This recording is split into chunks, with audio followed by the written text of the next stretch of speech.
Hey there, you just clicked on First Down Punts. Nice move. This is a podcast about football and how it relates to fantasy football. Hope you like what you hear. We're going to get this thing started. Let's get crazy. And welcome in to another episode of First Down Punts. I'm your host, Coach Chris. Today we're going to be going over our Week 3 preview as well as our Thursday night preview, the game between the Seahawks and the Cardinals. We're going to jump right into this. No need to talk about much. We've already really updated in our waiver and injury video. So we'll get right into this. Week 3, it was spectacular as far as exciting plays. We had 9 special teams touchdowns. I think it was just the special teams because there was returns. Maybe it was 9 combined with the defensive and special teams, but all the same, there wasn't as many offensive touchdowns with the fact that there was blocked kicks returned for touchdowns. There's pick sixes, fumble returns. There was defensive and special team scoring all over the place. It was exciting. We're going to jump right into our first game, Dolphins and Bills. We already talked about this, the Thursday night football game. James Cook was manhandling the Dolphins defense. Bills won 31-21. Josh Allen had 3 passing touchdowns.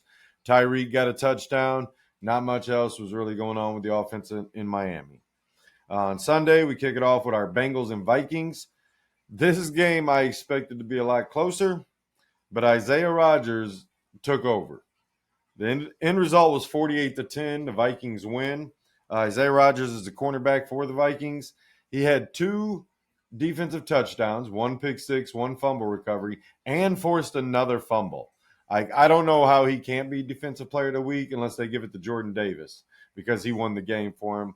Isaiah Rodgers did this in the middle of the game, these 2 plays in the middle of the game, and the impact of the moment might be the only reason Jordan Davis gets Defensive Player of the Week.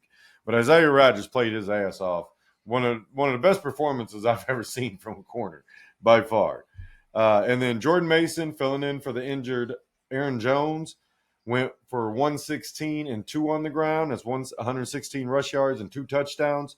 And then Carson Wentz filling in for J.J. McCarthy threw for 173 yards and 2 touchdowns. Both the tight ends, Josh Oliver and then Hockenson, got himself a touchdown, woke up. That was good to see.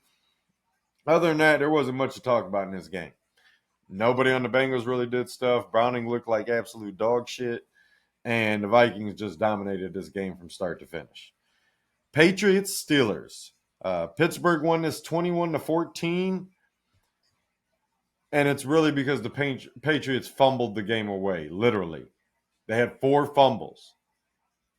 2 by Ramondre, 1 by Antonio Gibson, 1 by Drake May. And they were all pretty close together to where it completely changed the outcome of this game. The Patriots should have won this game. Ramondre's 1 fumble was on the goal line. And it's like if he doesn't fumble there, they take the lead. It's 21-21 right there just on the scoreboard. And the Patriots would have been up in that moment, I believe. So it's just like the Patriots blew this, man. And the Jets blew the game against the Steelers too. So the Steelers got 2 wins that they probably shouldn't have won. And teams get that, man. Some teams have those fluke years where they just get the luck of the draw, the ball bounces the right way, you know all the sayings. And right now the Steelers are getting those.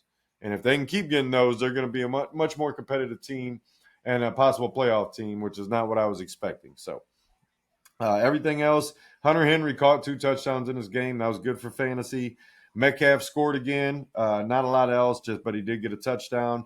And then Jaylen Warren is just dominating the backfield touches right now. He got 21 touches for a total of 81 yards. Didn't get a touchdown. Gainwell actually got the touchdown, and he's been the main backup. And Caleb Johnson didn't touch the ball.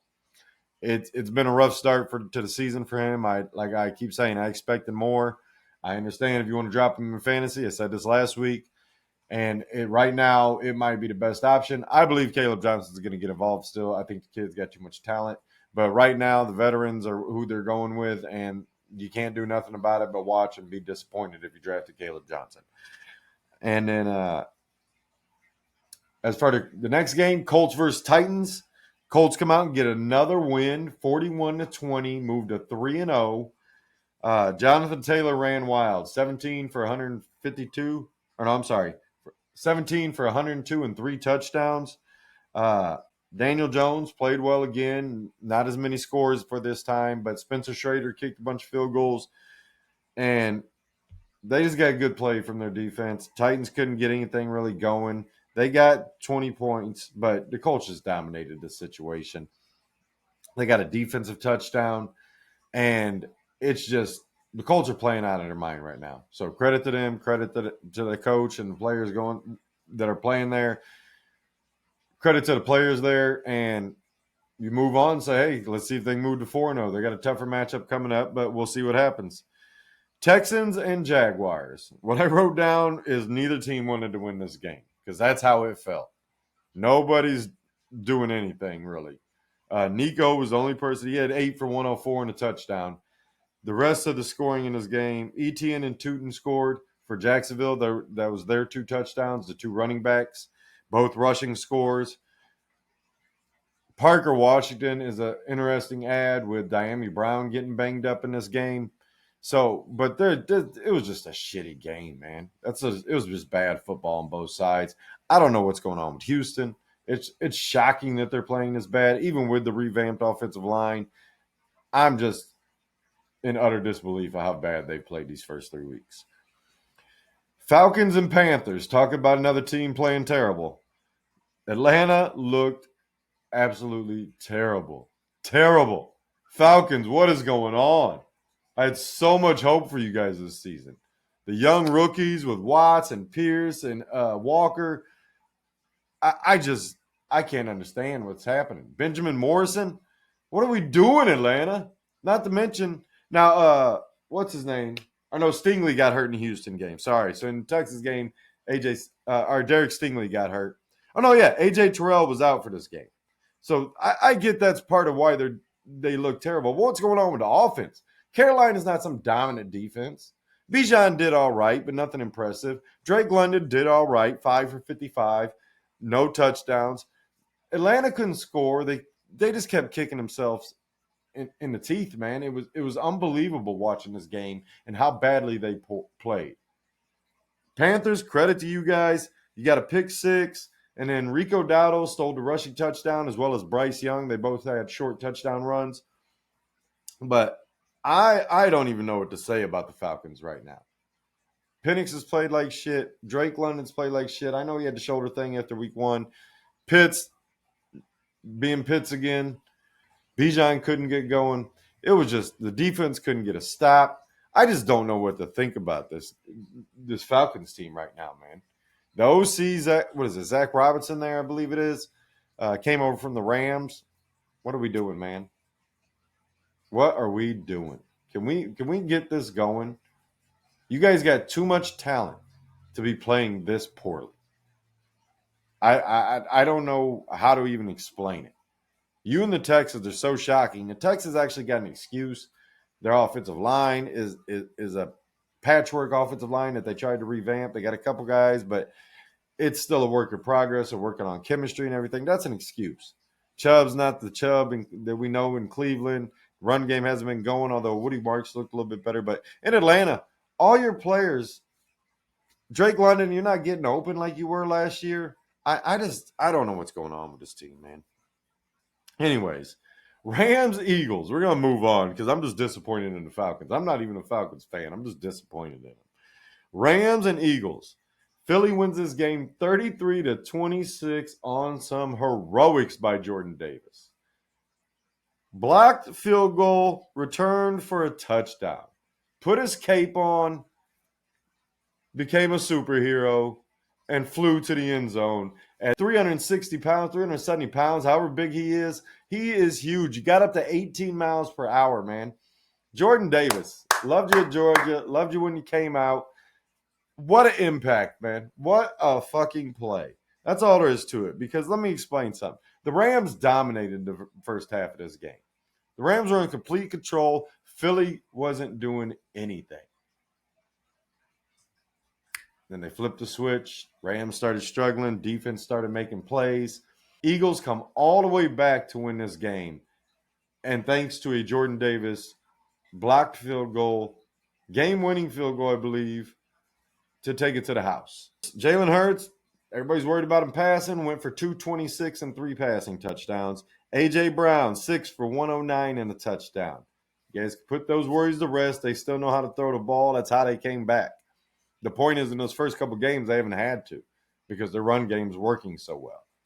This game, they had to throw the ball, had no problem. Devontae Smith had an all right day. Goddard got involved. A.J. Brown had a great day. So they can still do it. Jalen Hurts, good day for him. You love to see it. Stafford had an all right day. I think he threw 2 touchdowns and a pick. Devontae Adams caught one of the touchdowns. But just credit to the Eagles for making that comeback, man. It was a hell of a game. It was an exciting game, and it was fun to watch. That's all there is to it. Next game, Jets versus Bucks. Again, Jets blowing another game, man. I believe this had a blocked field. Yeah. Will McDonald blocked the field goal for the Jets and took it to the house for a touchdown to take the lead. Then Baker takes him back down, gets him in field goal range. They drain the clock, kick a field goal to win it, walk out of there with the win. So good job to the Bucks, starting 3-0. Lost another lineman. But it does sound like Tristan Wirfs is going to be back possibly this week, which is great news for them to have him back at left tackle because the left tackle the week before got knocked out with a concussion, I believe. So, and Getke got hurt. They just Godke, I forget how you say his name, the right tackle, but it would be good for them to get Wirfs back. Mike Evans left this game with a low-grade hamstring injury. They think he's going to be out possibly 2 to 3 weeks, probably maybe 4. I'm guessing it's at least 2 and probably 3. So Egbuka, he played. He was questionable coming into the game. He played. Godwin could be back to take Evans' spot for right now, or Egbuka would move into Evans' role. Godwin plays his normal role out the slot. We'll see what happens. But Bucky still did good. Baker, like I said, wasn't playing great, and then comes back and saves the day. Jets blow another game that they should have won, even with Tyrod Taylor. He threw 2 touchdowns, man. Garrett Wilson. What do you have? 10 for 84 yards and a touchdown. You love that in a PPR league. 10 catches, you're loving every moment of it.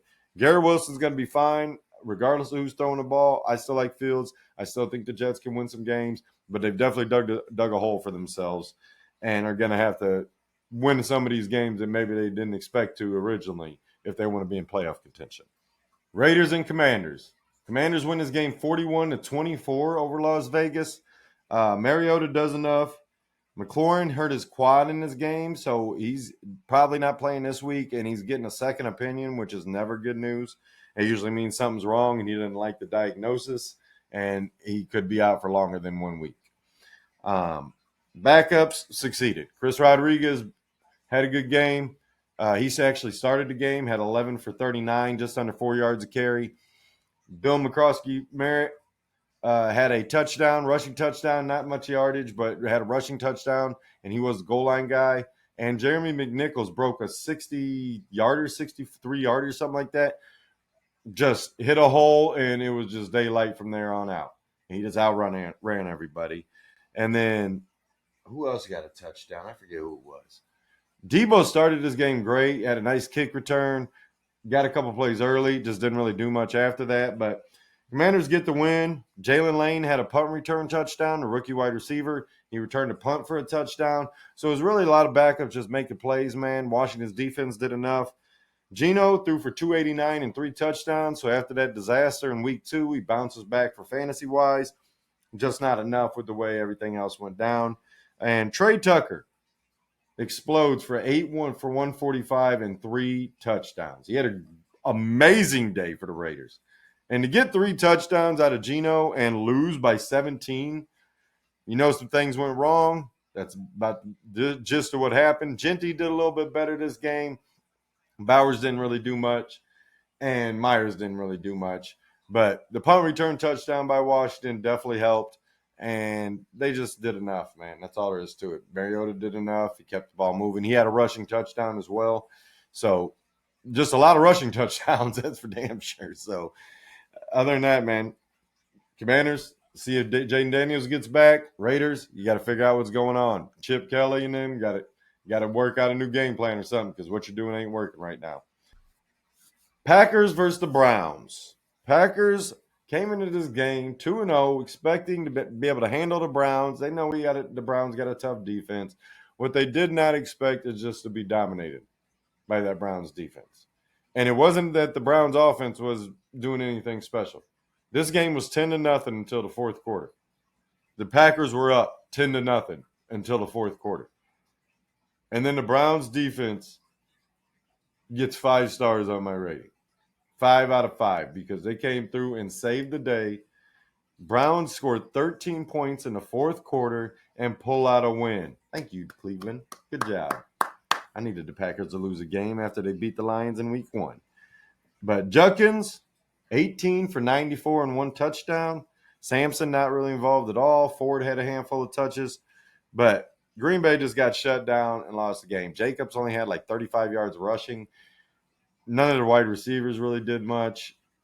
It was just ugly for Green Bay. And Zach Tom, the offensive lineman, he's going to miss some time. He got banged up in this game.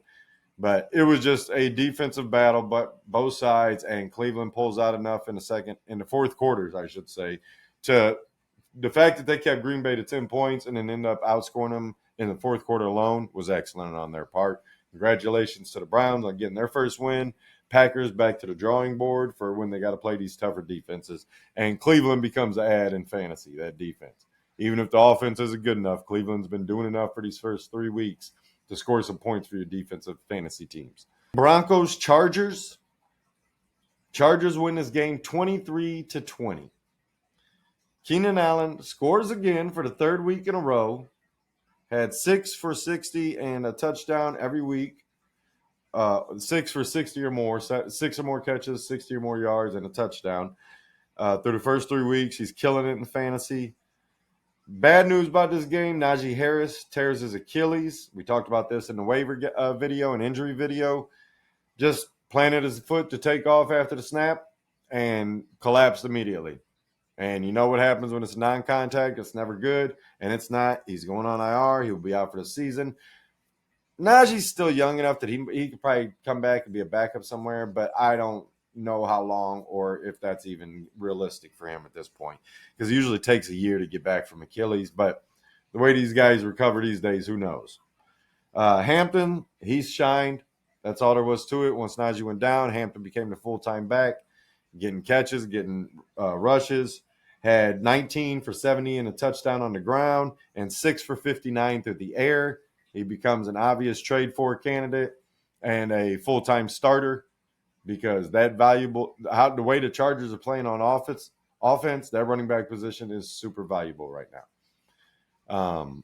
Definitely a guy that I would love to have, but everybody's got a price. That's how I look at it. On the Broncos side, Dobbins ran really well and dominated the touches. He went 11 for 83 and a touchdown. Harvey had 2 rushes and 3 receptions for like 16 yards. Then I think it was 2 for 2 yards on the ground. Just not involved right now. It's surprising me. But then again, this was a tough game, tough defense. They go with the veterans that they could trust, I guess. I just am surprised. Again, the same with Caleb Johnson, the same with some of these other guys. I'm surprised how much these rookie running backs, for as well as this class was ranked and thought about, that these guys aren't having more success right now. And it is possible. It's still early in the season. Obviously, I'm not giving up on any of these guys. I think RJ Harvey's going to be fine over the course of the season. Dobbins is running real well. He did the same thing last year for the Chargers and then kind of slowed down, got banged up a little bit. So we'll see what happens over the course of the season. But Harvey, you can't start him right now, even in flex, unless you're in a bye week or something like that. Just not a recommended start right now. And Bo Nix, he got us some rushing yards, 170 passing yards. Just didn't play well enough. Sutton, no, didn't play well enough. He was a sit for me, or a flex for me, that I told you I would rather sit if I could. But just not enough from that Broncos offense right now. Saints and Seahawks. Seahawks we got for our Thursday night football game coming up. They already took care of the Saints 44-13. Story of the game, Torrey Horton had a return touchdown, punt return touchdown, and a receiving touchdown. Had a real good day. I think it was 4 for 53 or something like that on receptions. And then had a return touchdown, big return touchdown, needed it. Ken Walker with no Charbonnet would go 16 for 38 and 2 touchdowns on the ground. And then Sam Darnold had 2 passing touchdowns. On the Saints side, Rattler got benched late. He didn't play very well as it was. Shuck came in for the last handful of plays for the Saints. Didn't really do anything. Went over 2, I think it was. 0 for 1 or 0 for 2. Didn't complete a pass. That's all that really matters.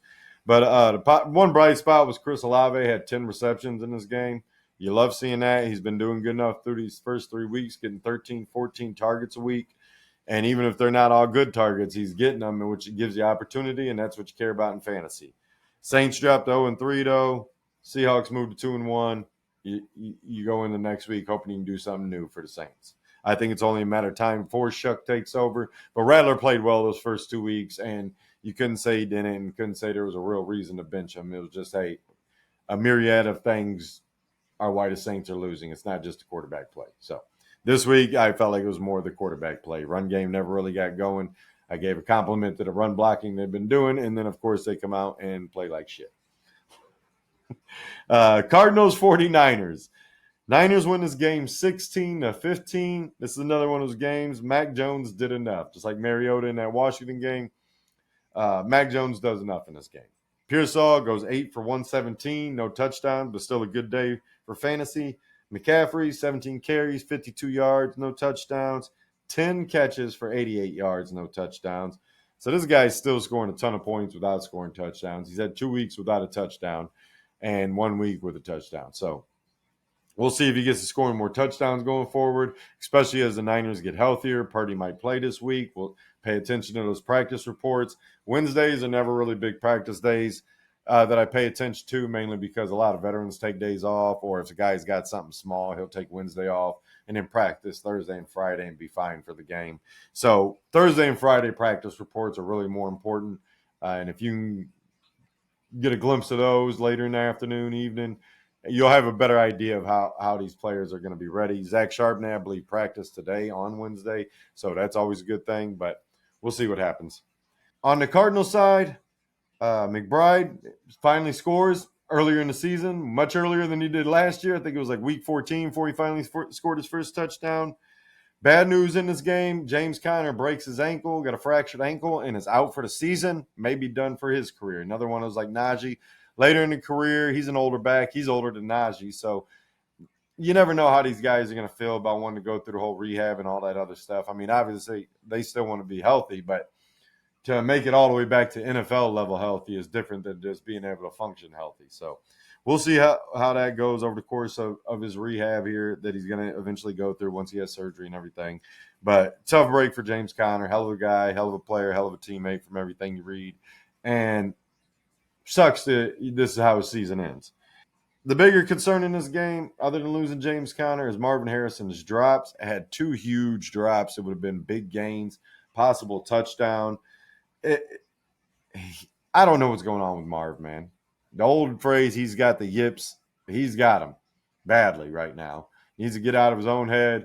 Kyler needs to give him more opportunities. Kingsbury needs to draw up some more opportunities, even though he had some opportunities in this game. I just mean on a more regular basis. He's a guy that should be getting 9, 10 targets easy a game, and he's not always getting that. But when you start dropping the ball, you're not going to get that. That's just all there is to it. But they drafted this guy, top 5, and they're not using him properly. And until they start, it's hard to recommend even starting Marvin Harrison anymore, even as a flex player. You're going to have to on some weeks, but he's not a guy I'm rushing out to trade for, and probably looking to trade away based off name brand. So, Cowboys and the Bears. Just like I talked about with Russell Wilson throwing him for 450 yards, he played the Chiefs defense this week, and now he's getting benched for Jaxson Dart.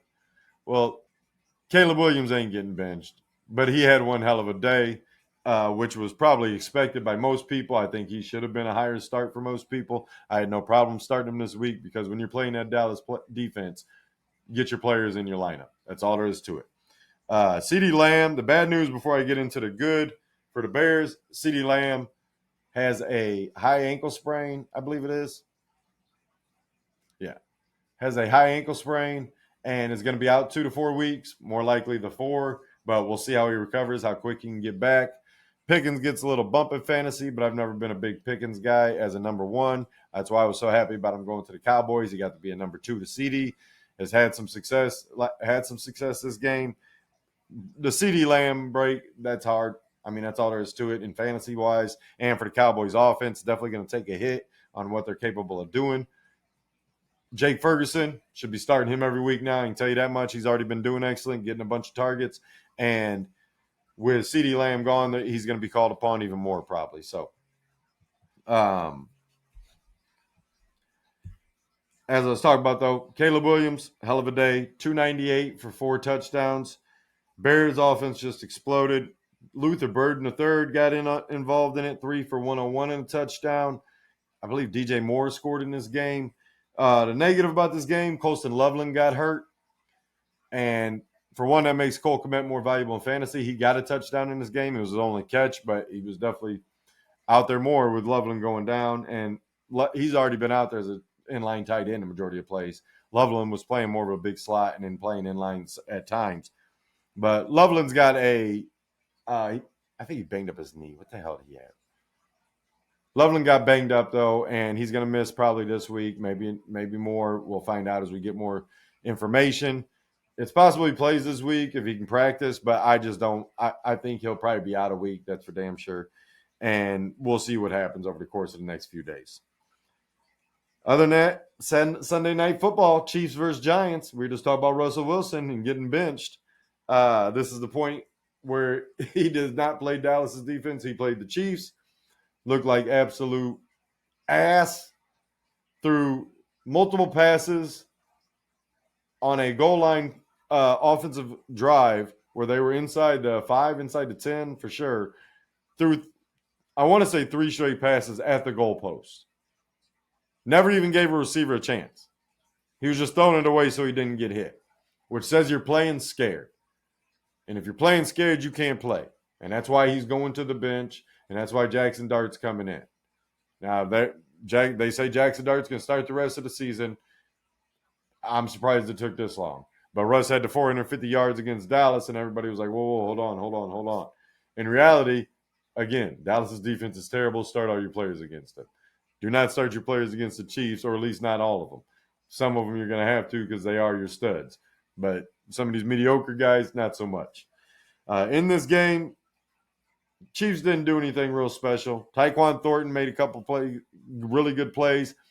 Almost had a couple other good plays. One called back by penalty. One ball hit the ground on a catch. But Kareem Hunt scored a touchdown and Thornton scored a touchdown. Other than that, it was some field goals. Nothing real impressive from the Chiefs. It was more about their defense played really well and the Giants were terrible. Tyrone Tracy hurt his shoulder in this game, and Cam Scatterboo fully arrived. Had a hell of a day for fantasy-wise, and he is going to be the starter going forward. Singletary becomes a secondary waiver ad, not necessarily somebody I'm running out to get, but if you're in desperation mode for running backs with all the injuries that have happened and the disappointment in some other players, Singletary is worth a waiver ad to stick on your bench and see if he gets involved a little bit more. He was already doing kick returns, and if your league gets return yards, he's probably still going to be doing those, as well as kind of helping out with receiving back responsibilities and spelling Cam Scatterboo. But with Dart going in, that's exciting for the Giants offense, exciting for Malik Neighbors, who was clearly frustrated in this game just because of the piss poor capability of what Russ was doing out there. Other than that, man, not much to talk about in this game. So let's get into this Monday Night Football game. The Lions versus the Ravens. Thank you, Detroit. Let's get a win, baby. Way to go into Baltimore on Monday Night Football and walk away with a 38-30 win. And the defense was spectacular. Yes, they gave up 30 points. One of those was a late kind of garbage time touchdown. But they got 7 sacks on Lamar Jackson. They put a spy on him, just like I asked in a preview video. Please put a spy on this dude. And got 7 sacks from Lamar. Goal line stand. They stopped Derrick Henry 3 times. And then Lamar tried to roll out. Didn't have anybody open and tried to scramble a little bit more. Got the ball knocked loose. Chased it down, jumped on it. It was like an 18-yard loss.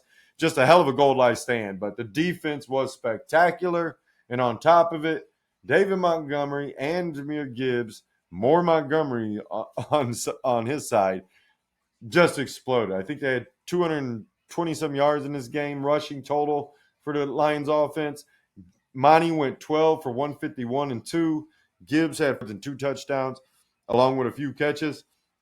Goff only threw for 1 touchdown. Didn't really have to do much with the way the defense played. Just an excellent performance by the Lions. That's all there was to it.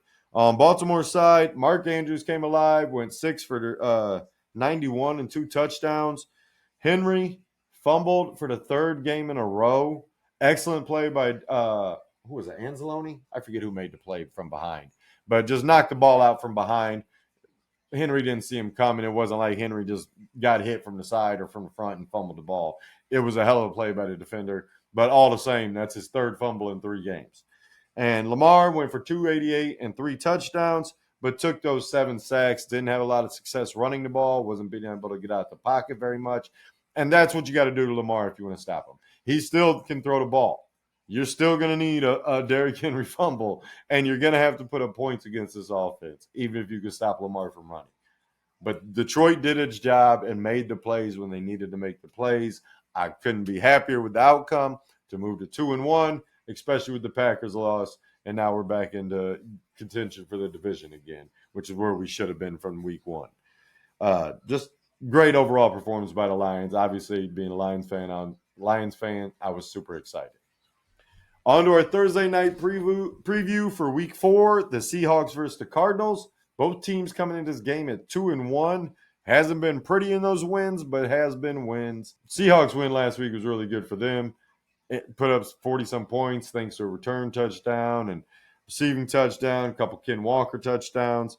And the Cardinals got their win, or ended up losing to the Niners after starting 2-0. So they're going to try and get back in the win column with another division game here, Seahawks and Cardinals in the NFC West. Our starts for this week here are Ken Walker, Jaxson Smith and Jigba, and Jason Myers, the kicker there for Seattle.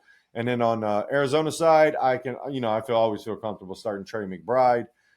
Our flex guy, Sam Darnold, I think you can flex him in no problem. He's been playing well. Bye weeks are coming up. Like I said, he's a waiver guy to pick up. And with the way Torrey Horton's coming on, Cooper Kupp and JSN's still there. Tight end's been playing a little bit better. But I think you can flex Darnold, Seattle's defense, and Torrey Horton. I think you can flex him with his. If you get return yards in your league from players, you can definitely flex Torrey Horton in. I still think he's keep coming on stronger and stronger, and end up being the number 2 receiver there in that deep pass game role where JSN and Cooper Kupp are working more of that underneath and mid routes. On the Arizona side, Kyler Murray, Trey Benson. Marvin Harrison, I'm still going to put you in as a flex because they need you, but it's getting to the point where I can't. And then Arizona's defense, I think you could get a pick off of Darnold and a couple sacks, and with some return yards, you still score some points. And then Chad Ryland, the kicker. Arizona might not be able to score as many a lot of touchdowns. They haven't been putting up a lot of points as it is, but they can still have some offensive success and get into field goal range. So definitely someone I'm considering start. If I need a kicker, you can throw him in there if you really need one. But the Trey Benson thing, I want to put him in a flex. I'm not really to just fully throw him in there as a full-time starter. I prefer that he's a flex player to start off and see how much success he has. My sits for this week, Cooper Kupp, A.J. Barner, Zach Charbonnet, and Greg Dortch. Can't start Charbonnet coming off an injury, even if he is practicing. Just want to see him, make sure he's healthy out there and see how much he's involved after coming off a 10-for-15 game and then not playing this week, or this past week. A.J. Barner, I'm still trying to see where he's at, see if he's going to be the full-time tight end or not. Not ready to say start him or flex him every week. Against a tough defense like Arizona, I don't know how much success he's going to have with the Buda Bakers of whatnot covering him. My sneaky start for this game, Amari DiMercato. I think he could be the pass-catching back. Another reason I'm not ready to put Trey Benson into a full-time start is because he's going to be involved. He's the number 3 already. He does return yards, so that's already interesting enough. And if he comes out there and gets 5-6 catches every game, he's a guy you're going to be able to flex and get some points out of during the bye weeks, during dealing with injuries and everything else. So just a guy I think you should be paying attention to and possibly pick up, throw on your bench and see what he does. Maybe you want to flex him because you're dealing with injuries. Who knows? Other than that, we're going to get out of here. Hope everyone's having a good afternoon, good evening, good morning, whatever time you're watching. Till next time, I'm out. First down punts!